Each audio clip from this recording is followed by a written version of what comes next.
बिस्मिल्लाहिर्रहमानिर्रहीम। अस्सलामुअलैकुम स्टूडेंट्स, मेरा नाम है उज़्मा क़य्यूम और आप देख रहे हैं जॉय स्टडीज़। आज की वीडियो में हम CS 302 का लेक्चर नंबर 45 करेंगे, जो कि इस बुक का लास्ट लेक्चर है और इसी के साथ हमारी CS 302 की लेक्चर सीरीज़ भी कंप्लीट हो जाएगी। उम्मीद करती हूँ कि मैंने आपके लिए जितने भी वीडियो लेक्चर्स बनाए हैं वो आपके लिए फ़ायदा मंद रहे होंगे। एक चीज़ मैं आपको बता दूँ कि पेपर्स की तैयारी के लिए सिर्फ लेक्चर को देखना काफ़ी नहीं होता, उसके लिए आपको पहले लेक्चर्स की रीडिंग करनी पड़ती है और बार बार उसको तैयार करना पड़ता है।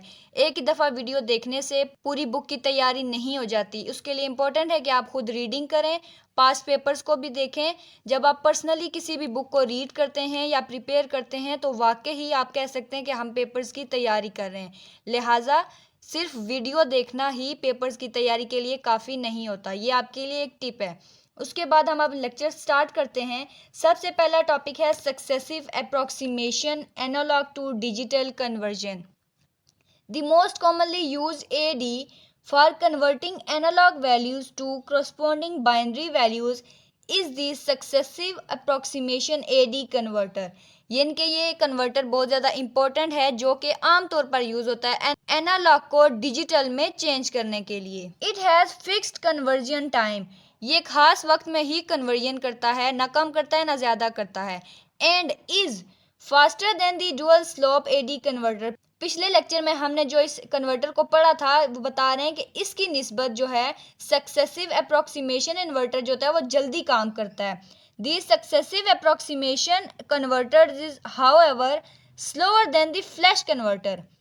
डुअल स्लोप से तेज होता है लेकिन फ्लैश कन्वर्टर से स्लोअर होता है। The main component of successive approximation AD converters are. अब ये इंपॉर्टेंट है, आपने देखना है।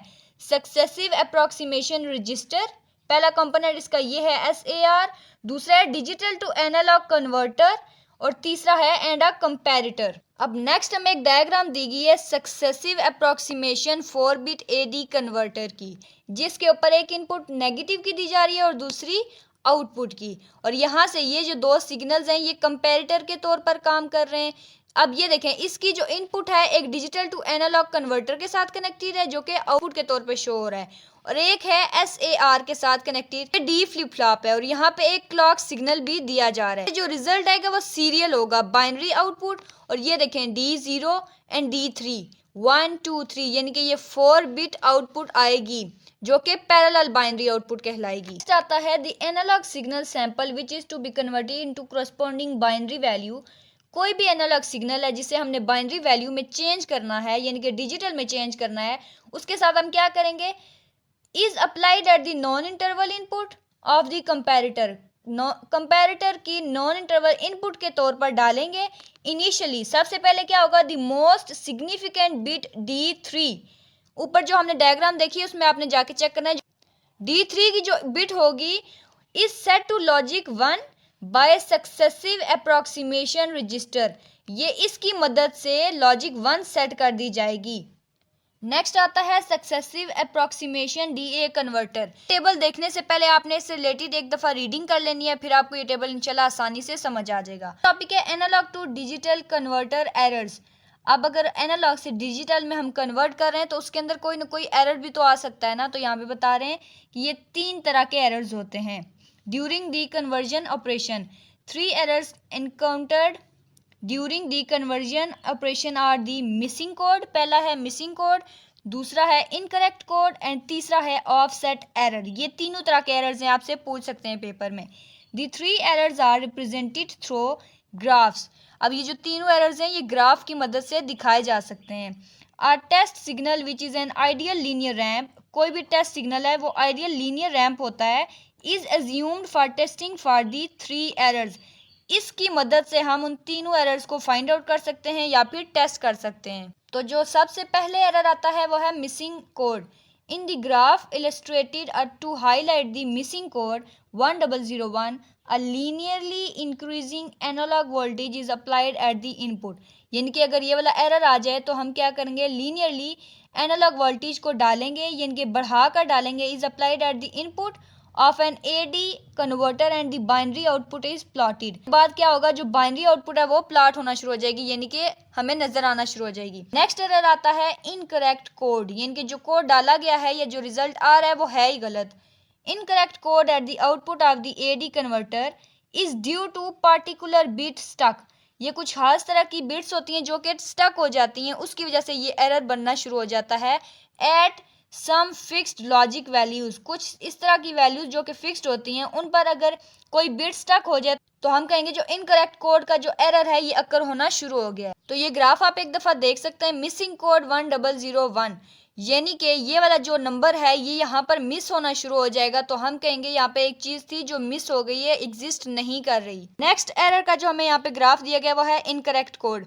यहाँ पे आप देखें ये जो कोड ये सारे एक दूसरे से डिस्कनेक्ट हो रहे हैं, कभी ऊपर कभी नीचे, तो ये इनकरेक्ट कोड होगा कि हमें जो आंसर चाहिए वो नहीं आ रहा, उसके अलावा और कोई नंबर हमें मिल रहा है। जो लास्ट एरर आता है वो है ऑफसेट एरर। ये कैसे होता है? Occurs when the binary output of the AD converter represent a value which is greater than the actual analog input signal value.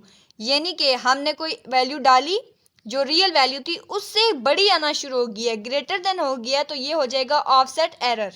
तो इस ग्राफ में आप देख सकते हैं, ये देखें यहाँ पे हमने 0 इनपुट की हुई है लेकिन ये 2 से स्टार्ट हो रहा है, तो ये नहीं कि ये पहले वाली एक्चुअल नंबर से ग्रेटर देन हो गया है, तो ये हो जाएगा ऑफसेट एरर। स्टूडेंट्स, जो नेक्स्ट टॉपिक आता है वो है digital to analog conversion. Digital binary signals are converted into analog signal. पहले हम पढ़ते आए हैं एनालॉग से डिजिटल में करें, लेकिन अब हम देखेंगे कि डिजिटल नंबर यानी कि 0 और 1 हो तो हम उसे एनालॉग में कैसे करेंगे। Analog signal using digital to analog converter. Generally, two types of DA converters are used. The binary weight input DA converter, यानी कि अगर हम बाइनरी में चेंज करना चाहते हैं तो पहला हमारे पास जो आएगा वो ये वाला होगा और दूसरा होगा R/2R लैडर DA कन्वर्टर। तो आसान अल्फाज में आपको बताया जा सकता है कि ये दो तरह के कन्वर्टर्स हैं जो कि डिजिटल को एनालॉग में चेंज कर देंगे। तो सबसे पहला है binary weighted input digital to analog converter.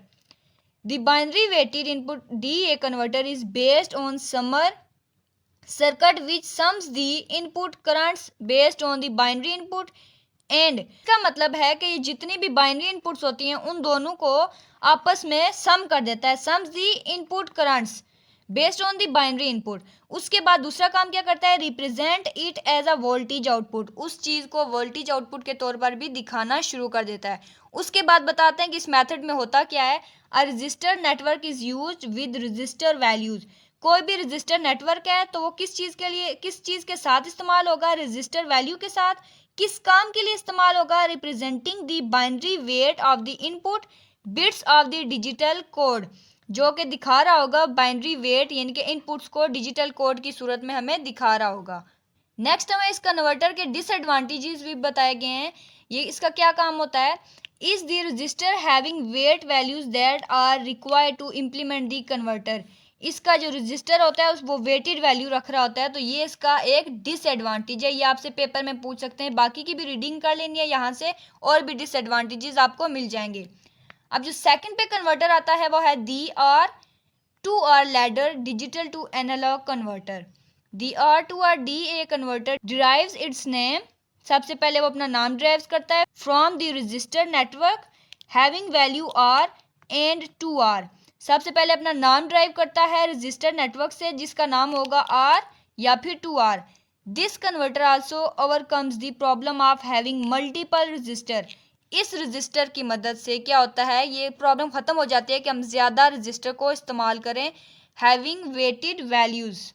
तो यहाँ पे R/2R लैडर DA कन्वर्टर की हमें डायग्राम दी गई। यहाँ पे देखिए मुख्तलिफ तरह के रजिस्टर्स को इस्तेमाल किया गया और इस साइन का मतलब होता है कि ये ग्राउंड के साथ कनेक्टेड है। नेक्स्ट यहाँ पे एक नॉट गेट लगाया है, ये इजी, आप एक दफ़ा इसको देखेंगे तो आपको समझ आ जाएगा। इसके साथ साथ आपने एक नज़र ये वाला भी देख लेना है, 4 बिट बाइनरी वेटेड इन इनपुट DA कन्वर्टर, यानी कि वेटेड वाला होगा तो उसका जो है रजिस्टर किस तरह लगे होंगे। ये देखें एक सीधी लाइन है और सारे रजिस्टर एक ही लाइन के साथ कनेक्टेड हैं जो कि इस पे लोड डाल रहे हैं। नेक्स्ट आता है हमारे पास depending upon the binary input the R/2R resistor network simplifies to an equivalent network which determines the total current flowing through the feedback resistor RF।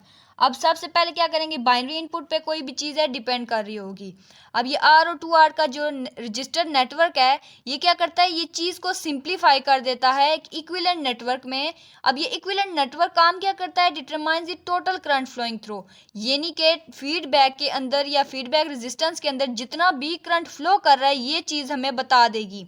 इसके बाद ये आपने एक फार्मूला याद रखना है, I is equal to V/R, ये current का फार्मूला है। Current is equal to voltage by resistance, और ये अगर ऊपर वैल्यू दी गई है तो इसको आप हल करेंगे तो रिजल्ट आ जाएगा।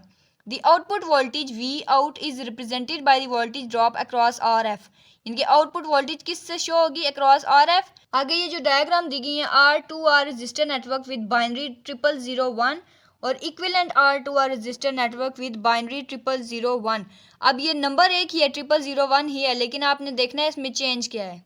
अब इस लेक्चर से रिलेटेड लास्ट टॉपिक जो है वो है performance characteristics of digital to analog converters, यानी कि जो भी है डिजिटल से एनालॉग में चेंज करता है उसकी खसूसियात क्या होती हैं। Performance characteristics of DA converters are determined by 5 parameters, 5 तरह के पैरामीटर ये टेस्ट होते हैं जिससे हमें पता चलेगा ये डिजिटल से एनालॉग में कन्वर्ट कैसे होता है। तो जो सबसे पहले पैरामीटर है वो है resolution. Resolution is defined as the number of bits that are converted, जितने भी बिट्स हैं कन्वर्ट हुए हैं उसको हम कहेंगे रेजोल्यूशन। सेकंड आता है accuracy. Accuracy of a DA converter is determined by comparing the actual output of DA converters with the expected output, यानी कि हमने कितना अंदाज़ा लगाया था कि आउटपुट आएगी, लेकिन जो रिजल्ट है इन दोनों चीज़ों को आपस में कंपेयर करेंगे तो उस चीज़ को शो किया जाए कि ये एक्यूरेसी है। नंबर 3 पे आता है linearity. The output of the DA converter should be straight line, ये एक लाइन में होना चाहिए। When the binary input is varied between its minimum and maximum values, यानी कि अपनी कम से कम और ज़्यादा वैल्यू के दरमियान में जब ये वैल्यू वेरी कर रही होगी तो हम कहेंगे कि ये एक स्ट्रेट लाइन में होनी चाहिए। नंबर 4 पे आती है monotonicity. The output of the DA converters should give an increasing analog voltage, यानी कि DA कन्वर्टर की जो भी आउटपुट होगी वो अपनी एनालॉग वोल्टेज को बढ़ाए। Output when the binary input is varied between its minimum and maximum values, जब भी बाइनरी इनपुट कम या ज़्यादा वैल्यू के दरमियान में वेरी करना शुरू होगी यानी कि चेंज करना शुरू होगी तो उसे क्या चाहिए कि अपनी इंक्रीज करे एनालॉग वोल्टेज आउटपुट को भी। लास्ट पे जो टॉपिक आता है वो है settling time. The DA converter should immediately result in a analog output corresponding to the input binary value। Settling time का मतलब क्या होता है, अगर आइडियली हम कहें, नॉर्मली हमें क्या चाहिए होता है कि जब भी हम इनपुट दें तो जो आउटपुट है यानी कि रिजल्ट है वो फटाफट से आ जाए, लेकिन a DA converter however takes a finite amount of time, यानी कि DA कन्वर्टर जो होता है खास वक्त लेता है किस चीज़ के लिए, to output an analog value corresponding to the binary input, यानी कि अगर हमने उसे कोई बाइनरी इनपुट दी है तो आउटपुट लाने के लिए उसे कोई ना कोई फाइनाइट अमाउंट ऑफ टाइम चाहिए होती है। तो स्टूडेंट्स आज की वीडियो के लिए इतना ही। उम्मीद करती हूँ कि लेक्चर की आपको समझ आई होगी। और जाते जाते एक बात आपको इंपॉर्टेंट बता दूं कि अगर लेक्चर के दौरान मैंने कोई चीज़ आपको सही से नहीं समझाई तो उसके लिए मैं माजरत हुआ हूँ। ज़रूरी नहीं है कि जो हाईलाइटेड एरिया आपने सिर्फ उसी को याद करना है, रीडिंग आपने मस्ट करनी है और हर चीज़ को इस नज़र से याद करना है कि हो सकता है ये पेपर में आ जाए, तो इंशाल्लाह आपके पेपर भी अच्छे होंगे। जाने से पहले मैं आपको एक और इम्पोर्टेंट चीज़ याद करवाना चाहती हूँ कि आपने चैनल को सब्सक्राइब लाजमी करना है, वीडियो को लाइक करना है। मिलते हैं नेक्स्ट किसी और लेक्चर सीरीज़ में। रखिएगा अपना बहुत सारा ख्याल। अल्लाह हाफिज़।